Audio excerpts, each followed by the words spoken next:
All right, let's roll. Let's roll. Monday nighter, Rams, Buccaneers. This game is going to be extremely enjoyable as well. We got a great card this week in NFL. The Colts Packers game is going to be a lot of fun. This Chiefs game is going to be a lot of fun. The Bucs game is going to be a lot of fun, and none of them overlap. The Bucs open up as 3.5-point favorites. That's moved to 4.5. The total opened up at 49. Now there's 48. There's 148.5, 72 Fahrenheit, clear, 7 miles per hour on Monday night in Tampa Bay. We see the 6-3 Rams, 2-3 on the road at the Bucs, 7-3, 3-1 at home. Rams coming off 23-16 victory over the Seahawks. They were 3 turnovers, sacked Wilson 6 times, held Wilson without a touchdown pass. Defensive coordinator Brandon Staley looking very good with this defense. Second in yards allowed at 296.4 per game. First in points allowed at 16.3. They have allowed an NFL low 9 touchdown passes, just 1 TD throw in their 6 victories. It's the second half that they've been completely dominating. So McVay, I don't have this number. It's either 30-0 or 31-0, McVay, when leading at the half. In the second half, this defense just takes over. They've allowed 2 touchdowns, none since week 3. 29 total points in the second half all season long. Monday night will be the 5th time in 9 games that they've had to play on the East Coast. Now, it's very difficult. They're 2-2 in those games. Losses to Buffalo and Miami, wins over Philadelphia and Washington. Rams offense will be without Andrew Whitworth, their left tackle, sidelined for at least 6 weeks with a knee injury. Joe Noteboom taking over, and Whitworth is extremely important. Center Brian Allen is doubtful, and that puts even more pressure on this offensive line without their star, Andrew Whitworth. Go to the Buccaneers.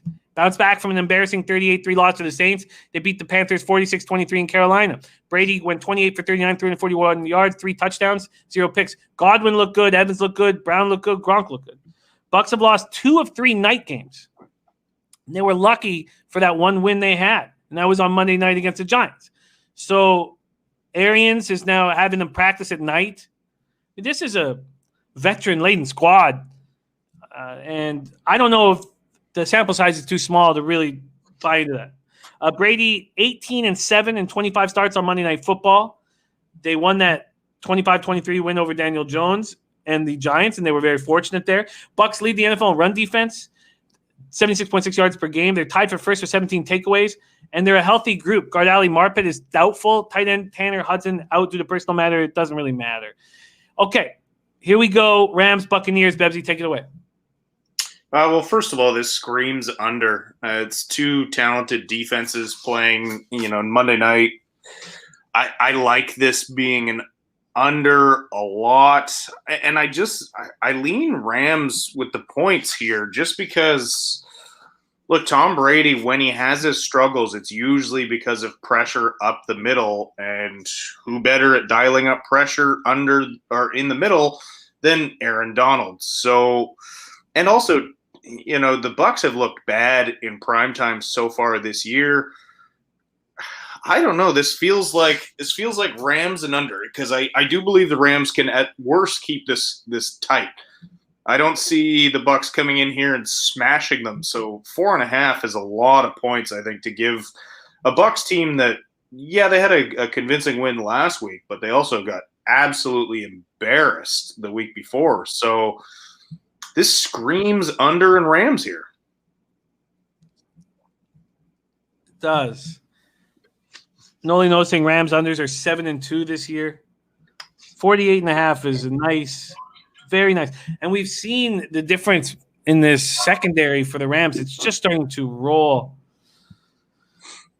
We already have Dennis Garcia on the under 48.5. Says he still likes it. I do too.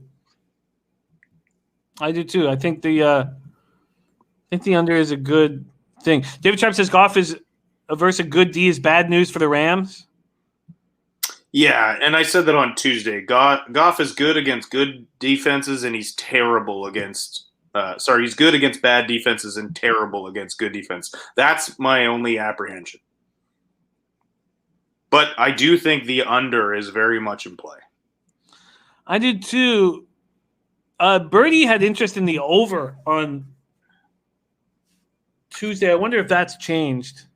But he says he doesn't think the Rams will score 14 points.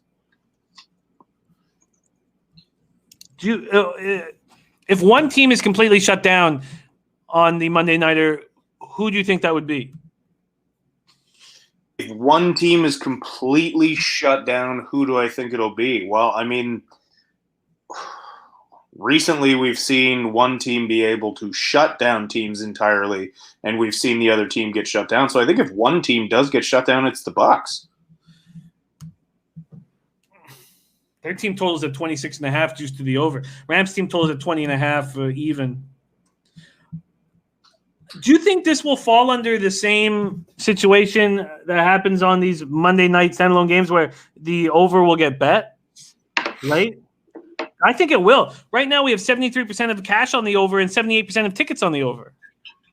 I think maybe we wait and get a better number. I don't know. I'm content jumping on under 48.5 right now. I'm going to wait, and let's see if this hurts me or helps me. But right now, I just think I might be able to get in 49 here. Let's move on and see what we can offer Bebsy here on the odds.com page. Grab it here. Where is it?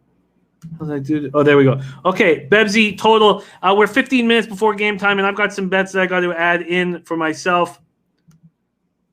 And here we go. Full game total Monday Nighter. We have 48.5. Only left at a few books. Interesting. 48s, 47.5s, but all the money's coming in on the over. That does concern me. I can offer you under 48.5 and minus 114 at FanDuel. Sounds good. At FanDuel.